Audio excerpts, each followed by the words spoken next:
Okay, these are the 11 problems that we are going to solve.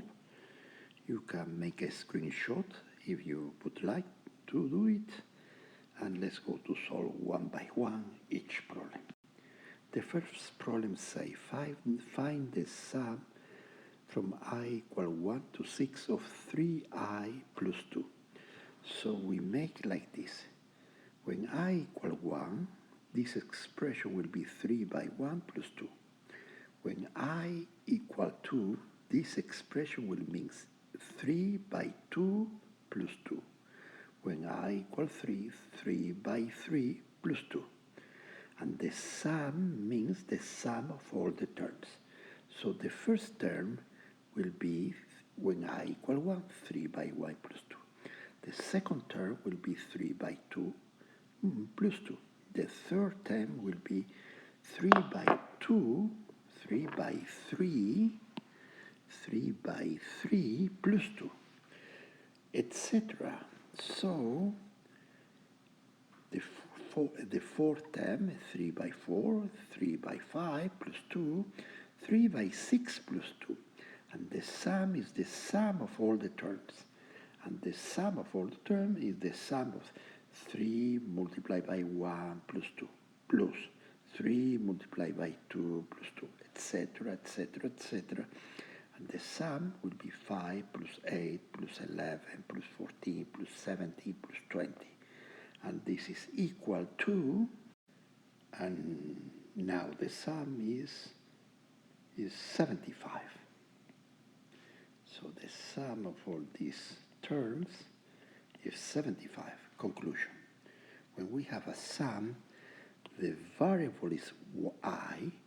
The I start at I equal 1 to 6, and I have to make the sum. This symbol is the sum of all the terms. So I create the 6 terms, and I make the sum. Let's go to the next problem. The next problem is more or less the same one. Now, what is the change? The change is that first the variable is not I, it's k. It's the same thing, it's a mute variable.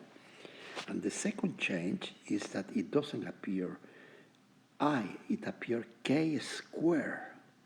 And the second change to do this problem is that k vary from k equals 0 to k equals 4. So let's go to find the sum of 1 divided by k squared plus 1. When k equals 0 is 1 divided by 0 squared plus 1. When k equals 1 is 1 divided by 1 squared plus 1. Now if we make the sum of all the terms, from k equals 0 is 1. From k equals 1 is 1/2. From k equals 2 is 1/5. From k equals 3 is 1/10. And from k equals 4 is 1/70. And the sum, it means the sum of all the terms. 1 plus 1/2 plus 1/5 plus 1/10 plus 1/70. And the sum is the same like 1 is 2 divided by 2. 1/2 plus 1/5 plus 1/10 plus 1/70. So if I make the sum, then it will be, well, I make the sum, but you can make the sum even faster.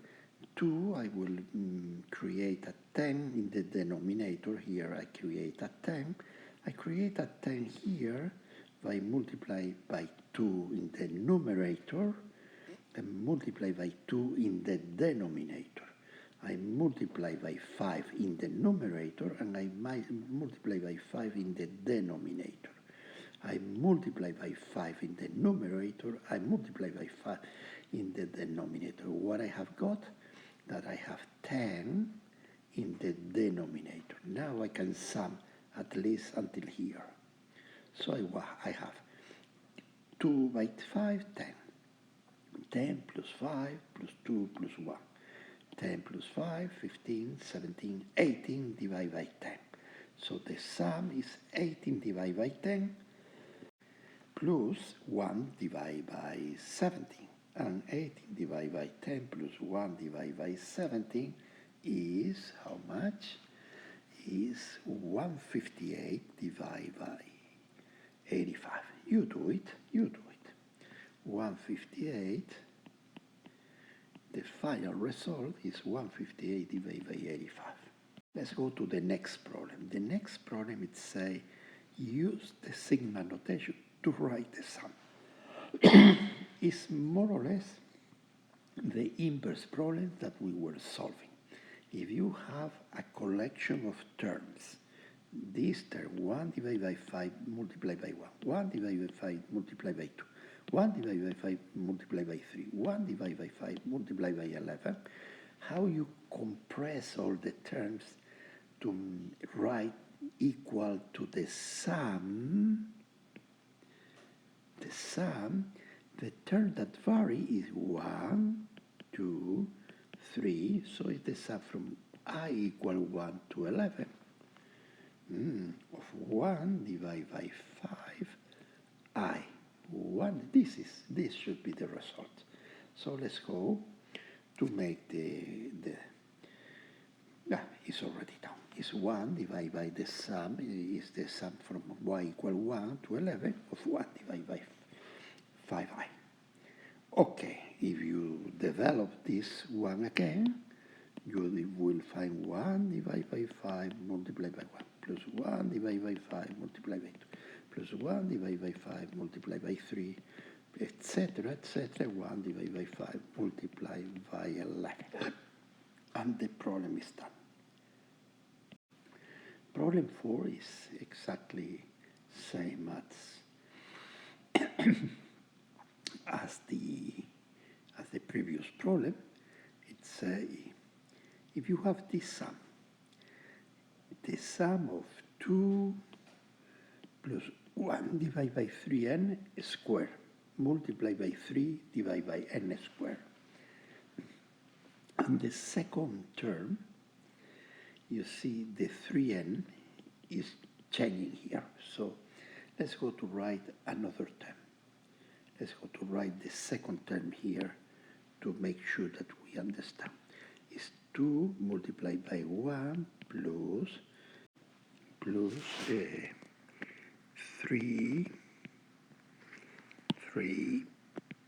by 2 divided by n multiplied by 3 divided by n. Let's go to put this, the third term is 2 multiplied by 1, sorry, this is a square. Square, here is a square. 2 plus, I'm going to write the third term, 2 plus 1, 3 multiplied by 3 divided by n square multiplied by 3 divided by n. I'm going to write another term. 2 plus 1 plus 3 multiplied by 4 divided by n square multiplied by 3 divided by n. And the last term is this one. This is the last term. When the y, this term, when the y is n, so the sum will be, the sum of this whole term will be the sum from y equal 1 to n of 2 multiplied by 1 plus 3i divided by n square multiplied by 3 divided by n. Now you plug in.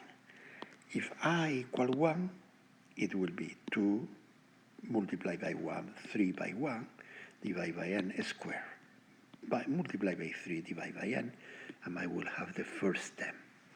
If I equal 2, it will be 2 multiplied by 1, plus 3 multiplied by 2, or 3 multiplied by 2 square, divided by n, this is the second term.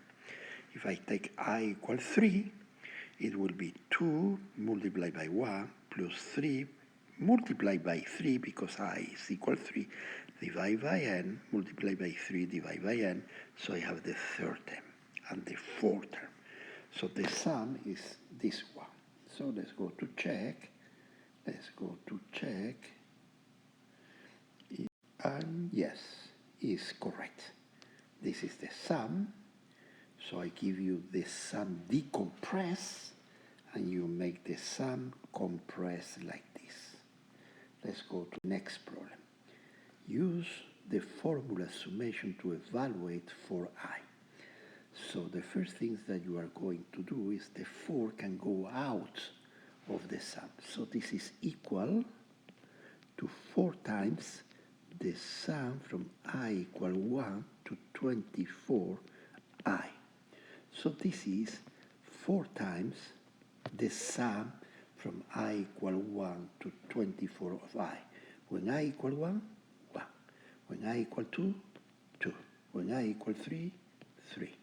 Plus, etc., 24. So this is the sum. 4 times this sum. But we know, we have learned in the class that the sum of the first n terms is n multiplied by n plus 1 divided by 2. So we can do the sum without too much calculations. So the sum of 4i will be 4 times the sum from I equal 1 to 24 of I. But the sum of this is the last term, 24, plus the next 24 plus 1, 25 divided by 2. So the sum is 4 times 24 multiplied by 25 by 2, or 2 times 24 multiplied by 25. So the sum will be, I don't know, I didn't do it.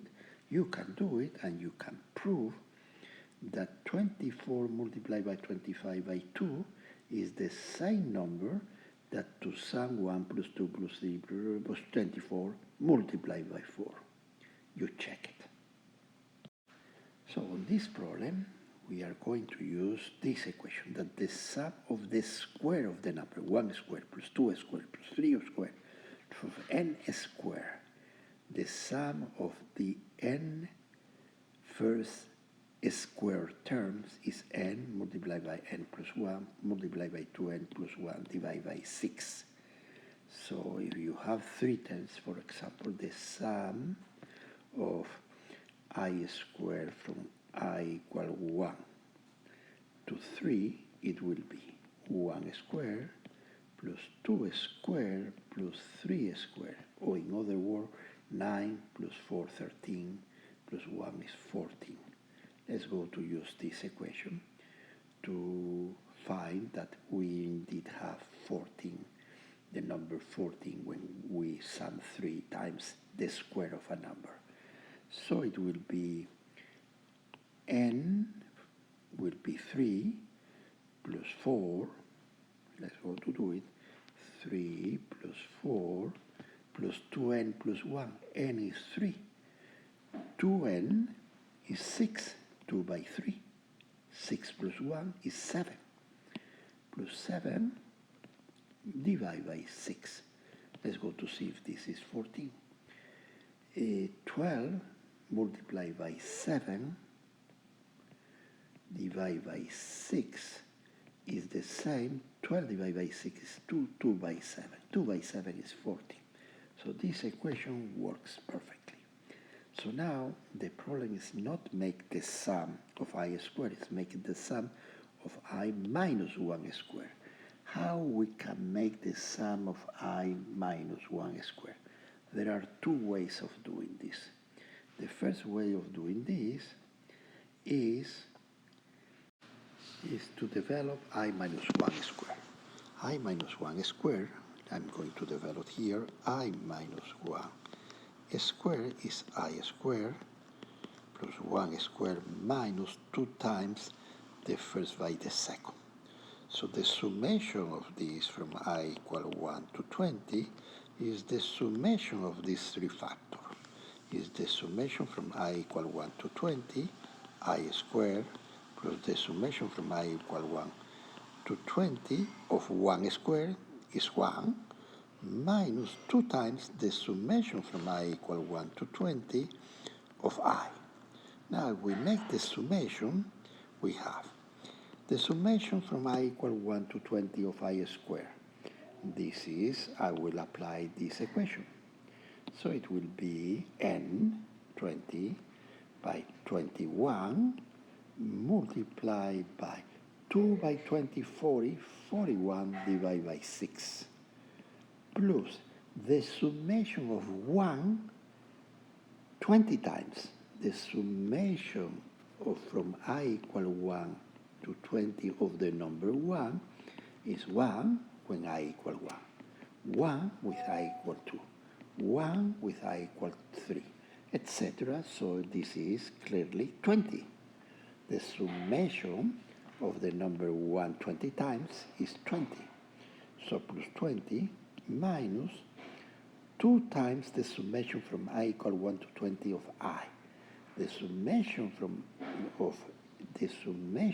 I equal 1 to n of I is n plus 1 divided by 2. So in this case it's minus 2 times the summation from I equal 1 to, so it will be 20 multiplied by 21 divided by 2. So these 2 will cancel with these 2. So now if we make the sum, 20 by 21 multiplied by 41 by 6, I think that I did it here. Let me see it. Let me see. This is wrong. Okay. Let me see. I may have done here. Let me see. No, I didn't do it. I'm sorry, I didn't do it. So the sum will be 20 by 21 multiplied by 41, 20 by 21 multiplied by 41 divided by 6 is 2,870, 2,870 plus 20, this is 2,890 minus 20 by 21. 20 multiplied by 21 is 420. 420, so the result will be 289 minus 420 will be 2,470. 2,470.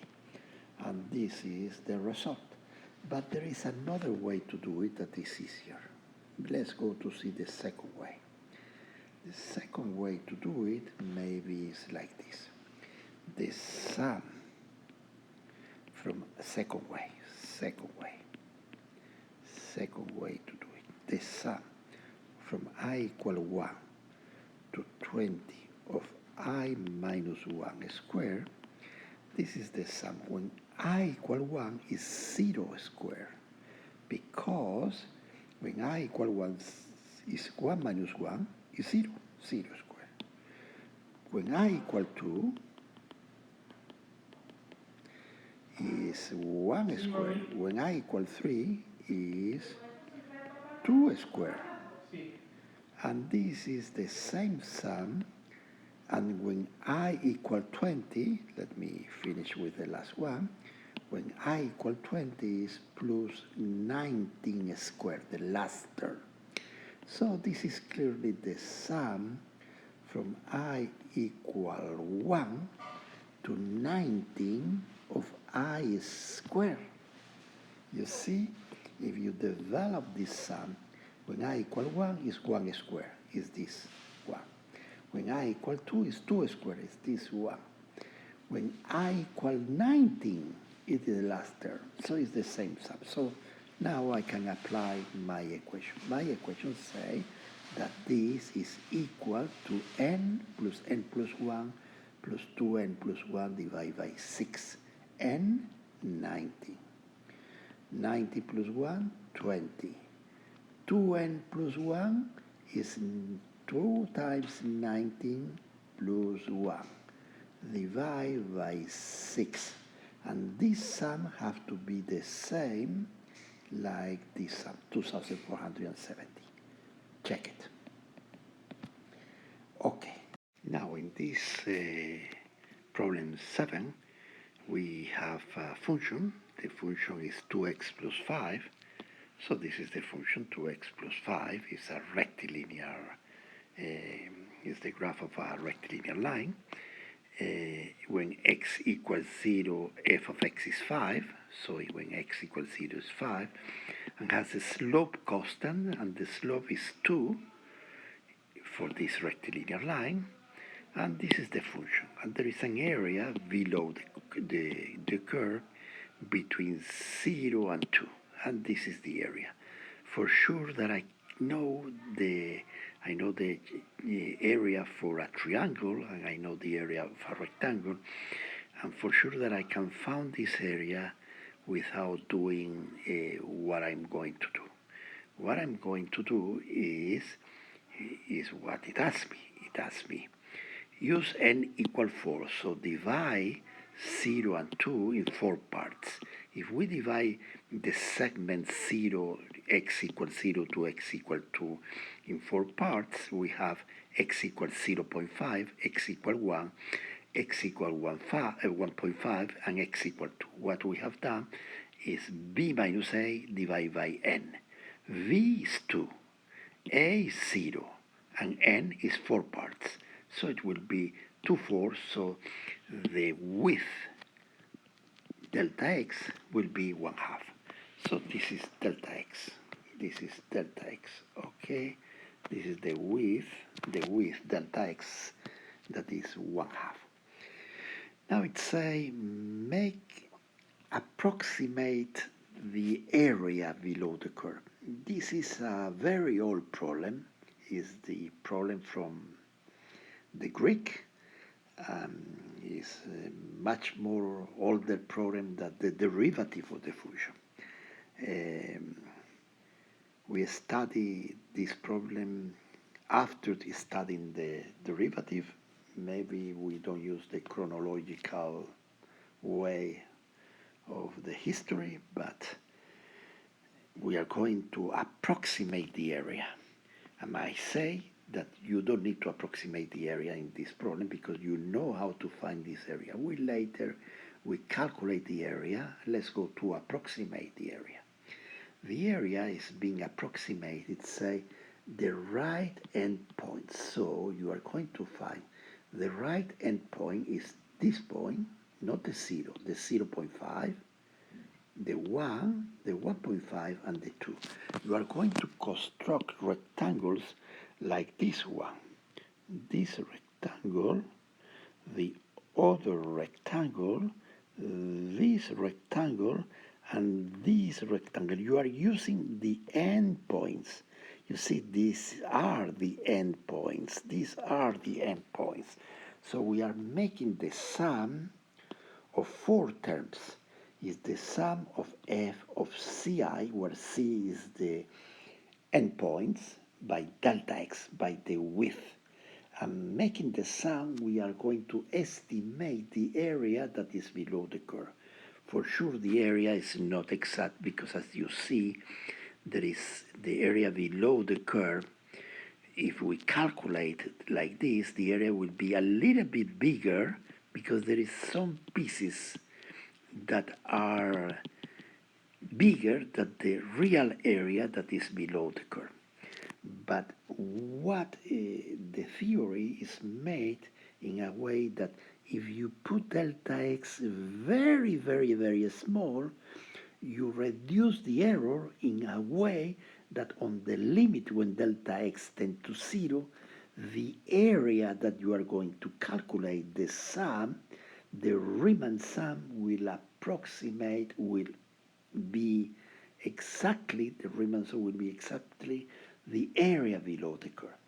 So we are going just practicing how to make the Riemann sums with only 4 terms. So the Riemann sum will be f of 0, 0.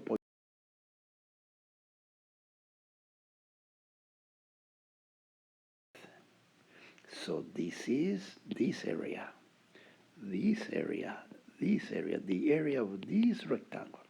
The second term is f of 1. F of 1 is from here to here.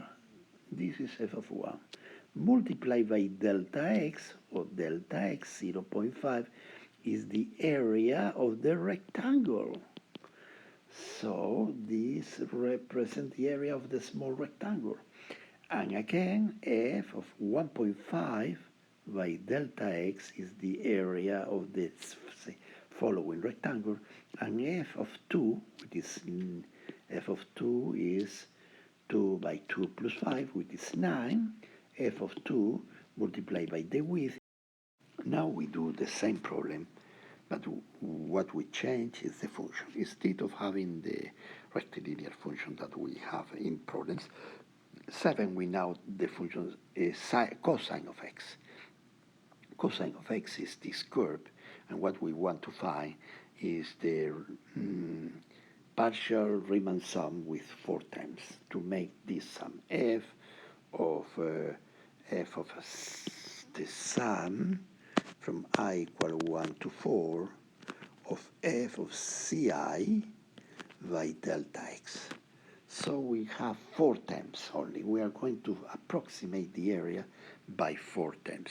So the problem asks divide the segment 0 to pi divided by 2 in 4 parts. So we divide the segment, so the delta x that we are talking is the delta x is pi divided by 4, pi divided by 8, because it's v is pi divided by 2, minus a is 0, divided by 4 is pi divided by 8. So the width here is pi divided by 8. So we divide pi in four rectangles, and we find the area of each rectangle. The area of this rectangle is f of pi divided by 8 multiplied by pi divided by 8. This is the area of the first rectangle. As you see, the area of the first rectangle is smaller in this case than the real area below the curve. The second term is f of pi divided by 4, the following points. This is the first point. We divide the segment 0 pi divided by 2, the segment from 0 to pi divided by 2 in 4 terms. So the second point is 2 pi divided by 8. The third is 3 pi divided by 8, and the fourth is pi divided by 2. So the 4 terms that will appear for making the sum of the rectangle is f of pi divided by 8 multiplied by pi divided by 8, plus the second rectangle will be f of pi divided by 4 multiplied by pi divided by 8, and the third rectangle will be f of 3 pi divided by 8. So it's this rectangle, this one.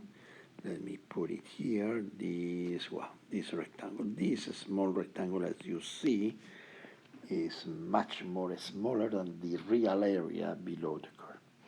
Plus f divided by f evaluate at pi divided by 2 multiplied by pi divided by 8. Now if you make the sum of the 4 terms, f divided by pi divided by 8 is cosine of pi divided by 8 multiplied by pi divided by 8. F of pi divided by 4 is cosine of pi divided by 4. F evaluated at the point 3 pi divided by 8 is cosine of 3 pi divided by 8 multiplied by pi divided by 8. These are common factors from all the terms. So if you multiply, you will see that the area is around 0.8. This area is smaller than the real area. To find the real area, what you say the first fundamental theorem of calculus, don't make these things. Don't make the Riemann sum when you consider infinity terms. When you divide this 0 between 0 and pi divided by 2, when you divide this in infinity terms, infinity rectangles, and make the Riemann sum, you find the area. But what it say, the first fundamental theorem of calculus, it say, instead of making the Riemann sum, find the antiderivative of the function and evaluate the antiderivative between the extreme points, b and a. pi divided by 2 and 0. Let's go to do it and find the real area. The area below the curve cosine of x between x equals 0 and x equals pi divided by 2 is the area of x of cosine of x between x equals 0 and x equals pi divided by 2. And the area is find the antiderivative, the integral or the antiderivative of cosine of x is sine of x. And the first fundamental theorem of calculus say the Riemann sums that you can make when n tends to infinity will be the area of the curve. But you can calculate this number by making g of b minus g of a. So g of x is sine of x. G of b is sine of pi divided by 2. Minus g of a is g of 0, is sine of 0. So the area is sine of pi divided by 2 minus sine of 0. The area g of x is sine of x. Let's go to write it here. G of x, the antiderivative of cosine of x, is sine of x. G of b is sine of pi divided by 2. And g of a is g of 0, which is sine of 0, which is 0. And what it say, the first fundamental theorem of calculus say the area of the function cosine of x ddx that exists between x equals 0 and x equals pi divided by 2 is g of b pi divided by 2 minus g of 0 of a. And g of x is the antiderivative. So because g of x is sine of x, will be sine of pi divided by 2 minus sine of 0. Or in other words, 1 minus sine of 0 is 0. Sine of pi divided by 2 is 1. So the area will be 1. Okay, it's a bigger area as we have anticipated from the calculation that is with 4 terms. With 4 terms was 0.7, 0.8, let's say. And we can go to the next problem. So the next problem is about doing a Riemann sum. Doing a Riemann sum means doing the sum of infinity terms. Okay, let's go to do it for a very simple case, that is when the function is a rectilinear function. Now the function is a rectilinear function, have a slope minus 4, is the function minus 4x plus 5, and x equals 0, the function is 5, and the graph of this function is something like this, and what it says, use the limit definition to find the area between of the region between f of x, between x equals 0 and x equals 1. So what it's asking is, what is the area here? What is the area that is here? So the method to do it is a method that is easy to use for a rectilinear line, can be used for a parabola from a quadratic equation, but in normal case it's difficult to use the Riemann sum because it contains infinity terms, and the sum of infinity terms, believe it or not, it's a number, sometimes, not always, but for finite area like this one, it will be a number. And what we will do is we will make the area between 0 and 1, we approximate the area by rectangles. With these rectangles, how many rectangles we'll put here? Infinity rectangle. We will make delta x, this delta x, to tends to 0, or equivalent, we will make the number of rectangles to tends to infinity. So delta x is, we divide initially in n terms, 1 divided by n terms the delta x of each rectangle, delta x, delta x, delta x, delta x, 1 divided by n. And we divide, and later on we take the limits when n tends to infinity. So the first point is the point 0. The initial point is the point 0. The first point is 1 divided by n. The second point is 1 divided by n plus 1 divided by n plus delta x is 2 divided by n, etc. So the equation for the xi point, the x sub I point is I divided by n. So the x4, when I is equal 4, is 4 divided by n. Okay, so we know the points and we have to evaluate f of x4, f of x5, f of x6 by delta x, by 1 divided by n, and make it the sum and take it the limit when n tends to infinity. Let's go to do it. The calculation will be like this. So we have to make this calculation, the limit when n tends to infinity of the sum of the value of the function at the point x sub I by delta x. So this will be equal, and equal here, to the sum. What is the function? The function is minus 4x plus 5. So it will be minus 4xi, x sub I plus 5 by delta x. What is delta x? 1 divided by n.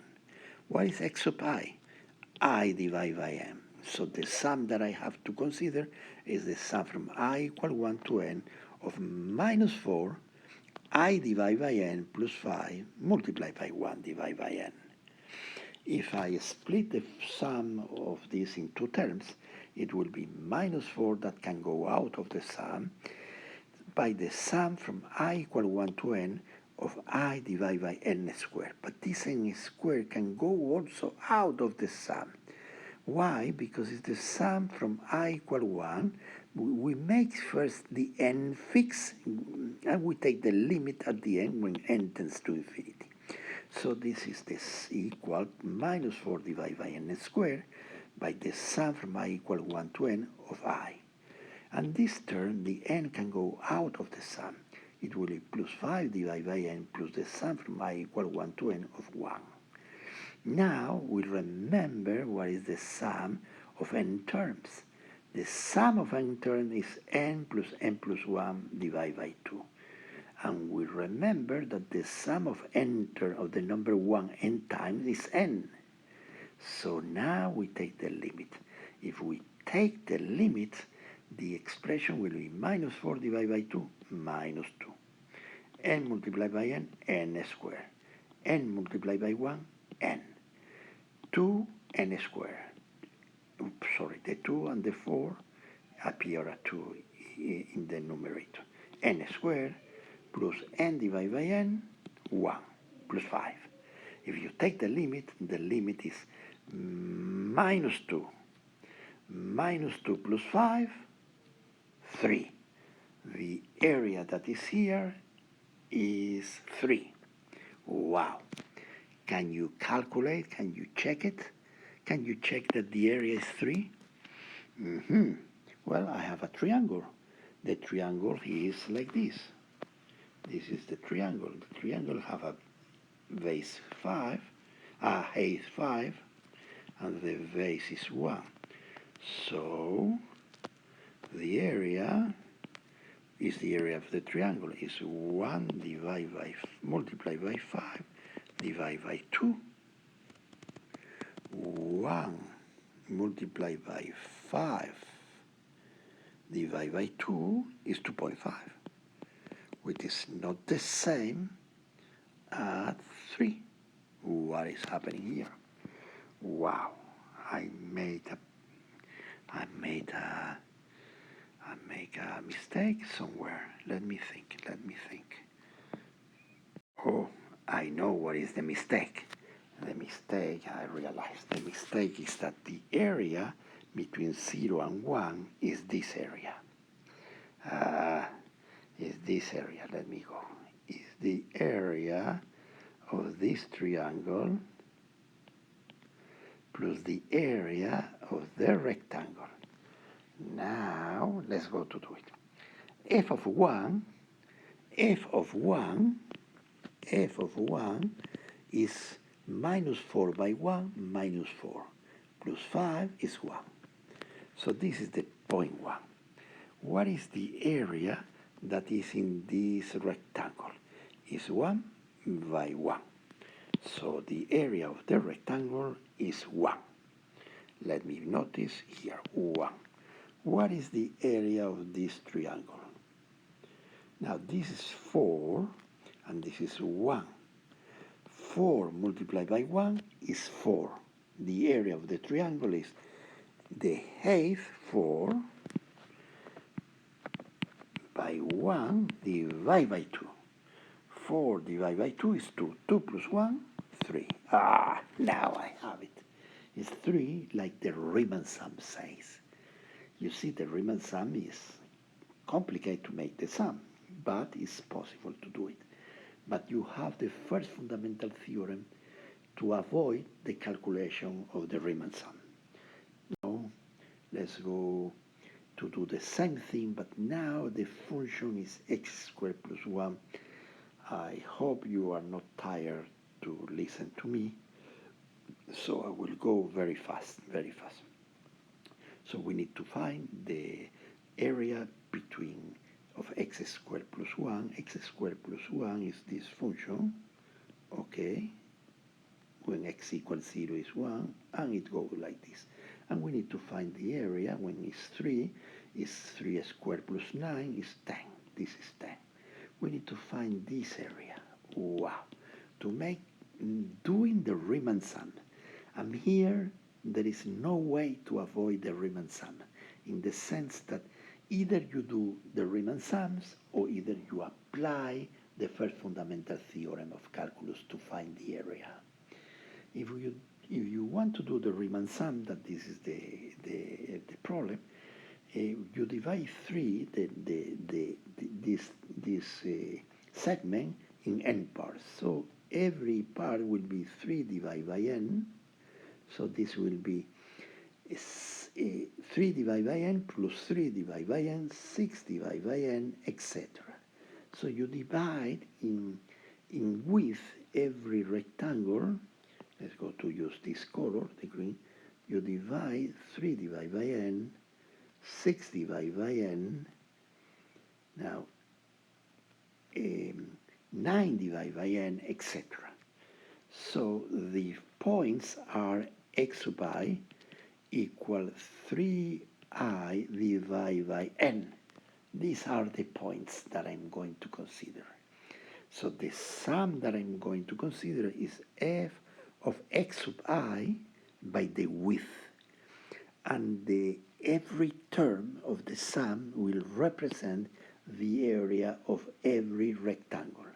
And I want to make the area by summing all the terms and making the limit when n tends to infinity, or in another word, when delta x tends to 0, or in another word, when the sum of n terms tends to infinity. Is not now the sum of n terms, the sum is the limit when n tends to infinity. So let's go to do the calculation here. F of 3i divided by n is, because the function is x squared plus 1, will be 3i squared, 3i divided by n squared plus 1, multiplied by the width, 3 divided by n. Now you keep going. If you work a little bit, you take out the n, you take out the 3 squared that is here, the 9. 9 by 3 is 27. 1 by 3 is 3. You take the n, and it will be this term. Now you use the equation for the summation of I squared and to the summation of 1. The summation of I squared is n plus 1 plus 2n plus 1 divided by 6. This is the summation of I squared, and the summation of 1 n times 1 plus 1 plus 1 plus 1 n times is n. So this sum will be the sum 20c divided by n cubed by the summation of I squared. The summation of I squared is this. Plus 3 divided by n multiplied by n. Now we have to take the limit when n tends to infinity. If we take the limit with n tends to infinity, well, if we make a little bit of algebra, and now we take the limit when s tends to infinity, the area will be 12. And there is no way to solve this problem by doing triangles or rectangles, because you cannot make it. The only way to make the area is to use the first fundamental theorem. And we need to find that the area is 12.